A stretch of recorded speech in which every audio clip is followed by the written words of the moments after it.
Pillar number 4. This is addressing the need or the problem of your one.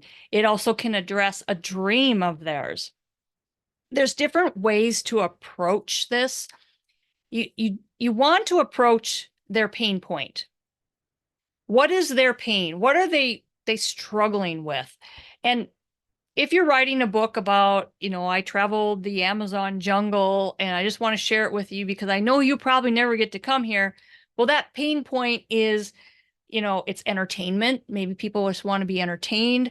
It's the pain point of, I really wish I could go there, but I can't, but I can live through this person's adventures. So even when you're writing a book that's not necessarily what we would consider a pain point, you're still addressing a pain point, even if it's entertainment. But they may not define it as their pain. They might define it as their dream. Like, I've always dreamt of going to the Amazon forest, now I can go to it through your book, so they may address it more as a dream. And so how you approach it, how you market your book, there's different ways to come at it. You can come at it from a dream point, a pain point. It's really all the same thing. It's just a different perspective on how maybe they look at it. And a lot of times your reader doesn't even realize the pain point that they have, or, the real problem that they have. They might think it's one thing when it's really something else. And I always like to use the example of, for instance, let's say somebody they're struggling with dating. They seem to they'll date somebody for a few months and then they break up. Like they just are having problems dating. And they think they just can't find the right guy or the right girl. There's just, they need help find how to pick out a person better. When maybe the real problem is they're having problems committing to a relationship because of something maybe that happened in their past. Maybe their parents got divorced when they were small, so they're afraid to commit because they don't want to end up divorced. But they think their pain problem is they just haven't found the right person. You still have to try to meet them at their pain point. Some of that comes across in your marketing, like, have you not met Mr. Right yet, or Miss Right yet? What could be the problem, type of thing. And then you go through it and then you try to get to the problem, and then you introduce what you think the real problem might be. And so sometimes your reader doesn't really know, they don't know how to pinpoint even the real problem. And you are trying to actually address more than one problem, the problem they think they have, and then the problem that they really have. So there are different things to consider when you are looking at what is this that you are trying to solve for your reader. Again, it can be a wide range of things. It could be entertainment. It could be, all kinds of different things. How can you help them? Is it through encouragement? Do you have practical steps to go through? Do you have some new product to help them with? Words of wisdom? Entertain them? Again, the Amazon example, letting them live, through your experiences, you would have to come across in a way that really does entertain them, that gives them the excitement, like almost making them wish that they were there, and maybe in that type of book, you might have pictures in it, but you have to think about, okay, so how am I going to help them? So here's my topic. Here's my one. Now, how am I really, truly going to help them? How do I present this so that they are going to get something out of this? And there's lots of different ways to present things to a person. It doesn't have to be step 1, do this, step 2, do this. It might be told in more of a story form. There's lots of different ways of writing a book. You just have to kind of figure out how you want to present that, or what you're going to present. And then sometimes that kind of falls into place as to how you present it. And tomorrow's topic will maybe help with some of this as well. It's important to know what you're going to help them with and how you're going to do it. Another thing to think about is, what can you offer your reader that's different than somebody else's? So yesterday we talked about one of the myths, like, oh, there's a lot of books like mine. Why should I write mine? True. So how are you going to stand out? You're writing on the same topic as somebody else. Well, as I said yesterday, but you're writing it from your perspective, from your voice. And it might just be in how you tell it that makes you stand out from somebody else. Somebody else may have told it in a very mechanical way. Yours might come across as more of a story form, or just you just have a way of writing that pulls people in that maybe some of the other authors don't have. But taking it a step further, is there something different that you can do to help stand out? For instance, for me, now this is not talking about writing a book, but it applies to whether you're writing a book or you're, some business or whatever. For me, how I stand out is I help Christian nonfiction authors. I don't just help nonfiction authors, I help Christian nonfiction authors. So you see how I narrowed my audience down. My one is defined partially by Christian authors, and it's defined by nonfiction authors. What am I doing that's different than other people to make me stand out? Well, I'm serving this community of people. And there are some other authors who do that, or coaches that do that, but there's not a lot that specifically just help Christian nonfiction authors. I stand out in that regards because I've narrowed my audience down. And you can do that with your writing. You might have a new process, a new way of thinking things, a special twist on something. And again, it might be a new product that you're going to offer them in the book that's going to help them out. These are some different things that you can take into consideration when you're trying to define really what the problem is that you're going to help them with and how you're going to present it, and what can you do to make you stand out. And you might not be able to really think of that right now, and it might just come across in your writing. But here's something to think about. If someone asked you, why should I read your book? How would you answer that? Because if you can answer that question, what I would call an elevator pitch is just a really short answer. They don't want you to talk to them for 20 minutes onto why they should read your book. They want a 10-second answer, right? If you're able to answer that question, why somebody should read your book, that means you are telling them what problem they're going to solve, what problem you're going to solve for them. You're going to be able to say something in that short sentence that's going to hit on that pain point that they have. So that's one way of looking at it, is ask yourself, if somebody asked you that question, would you be able to answer it? Are you really able to say, well, here's what you'll get out of my book if you read it? All right. So that's an interesting way to look at it, I think, is to pose that question to yourself. All right. So let's open it up for questions on this part. So that was fundamental, or pillar number 4. Questions, comments on that? I think that last statement that you made, why should I read your book? And being able to answer it in as few words as possible to give them an answer is a really good tip and a really good point to really get into your mind when you're selecting a topic. Yeah.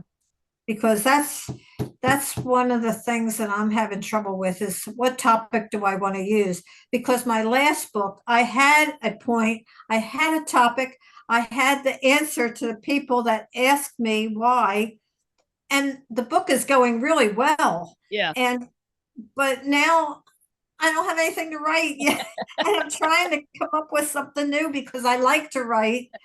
But I like that point that you brought up. I think that was a really good mind issue there for me. Yeah. Thank Great. you. Okay. Yeah, you're welcome. And I love what you said, though, is your last book, you knew the topic, you knew your audience, you knew this stuff, and your book is doing well. because you had those things in place. Yes. And that's why these are essential pillars. That's why I teach these, because a lot of authors, well, that don't get any kind of coaching, they just dive right in and start writing stuff, but they don't necessarily narrow down who their audience is. And so then they don't have success because they're trying to reach everybody. And that's probably one of the biggest mistakes that we as author or coaches hear from authors, beginning authors, is I want to write my book for everybody. You can't. You got to get more specific than that. And I think you just proved a point right there, because you knew those things. It helped you to proceed. The other thing that really helped was I have 41 dog stories in my book, and I approached each person with having them tell me about their dog, and they knew I was writing. And every time I saw them, how's your book coming along? They were motivating me at the same time. Yep. And the book is in the first person, as the dog is telling the story, not the Yeah. person. Yeah. But the audience was, I had the audience, like you said, you got to know who your audience is. And I think that's why everything just kind of like took off very well. And so now that's my new problem, is just like, who's my audience? What topic am I going to do? I'm still, vacillating, Yeah. but Yeah. And like I you're said, I think you're bringing me a tomorrow's lot of good food for thought. I good, appreciate it. good, good. And one thing I wanted to add now is now that we've talked about the triple threat, we've talked about like what and why do you want to write your book? We've talked about who is your one and what problem or need or dream does your one have that you are going to meet for them. So I told you that the one was an acronym that the Lord gave me, and how he explained it to me of these three things, the triple threat. You really can't have one without the other.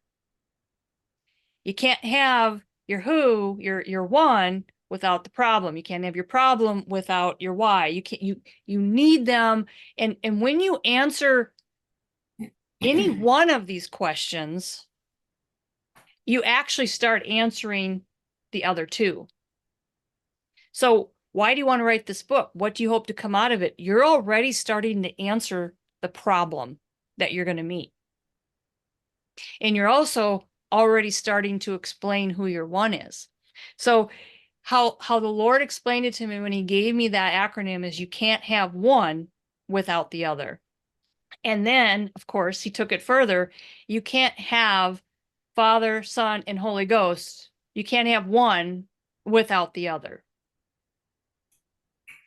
They are three in one. So he brought it back to him, as he always does.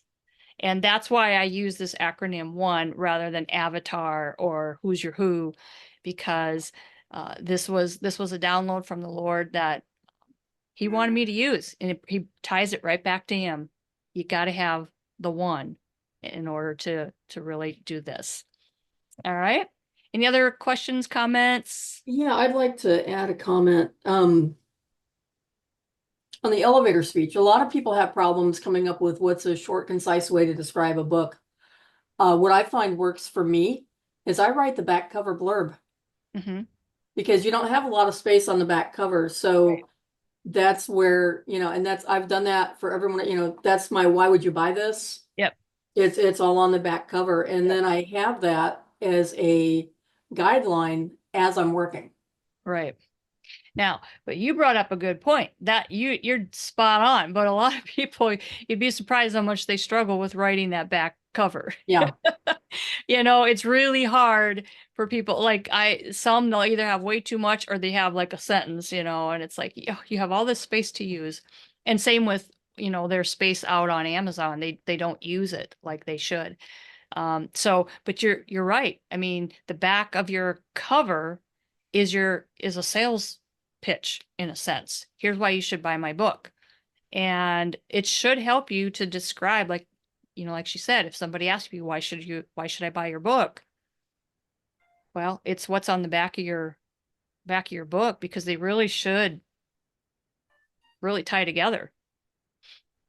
Thank you for sharing that. That's a great point. Anything else? That's like what you were just saying. Who's going to read your book and why? That's what's on the back cover. Yeah. That's what you were talking about. Good Yeah. points. Yeah. So why don't we real quick, just take a couple minutes here and start filling out exercise number 3. Just a little bit, give it a little more thought.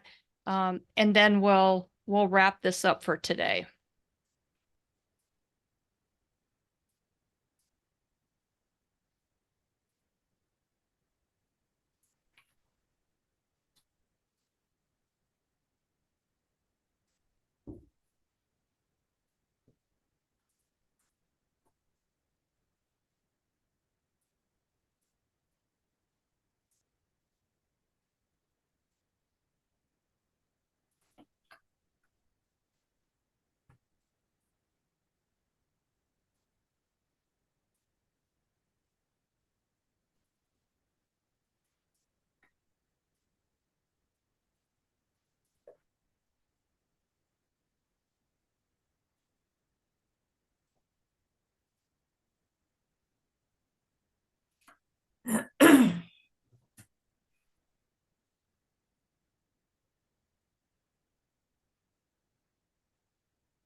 Right. We are at 10 seconds left here.